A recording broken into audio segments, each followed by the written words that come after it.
Ko mi nekdo reče e-odpadki, se kar malo zamislim sam nad sabo. Ker nisem svetnik, tako kot večina nas.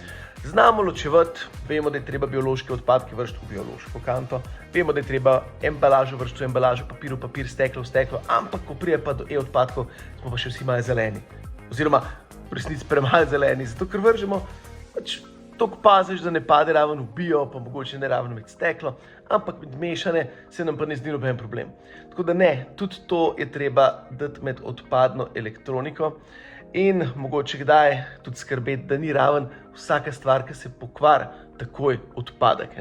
Ker včasih smo znali stvari popraviti, vedeli smo, kje je servis recimo za kakšne elektronske naprave, danes, ki nekaj ne dela, ki se nekaj malo pokvari, vržemo stran in kupimo nekaj novega, ker je že toliko poceni. Mogoče, dajmo probati skrbeti, da bo ta naprava čim dlje delala, jo popravimo in ko se pokvari, jo vržemo med odpadno elektroniko, kamor spada.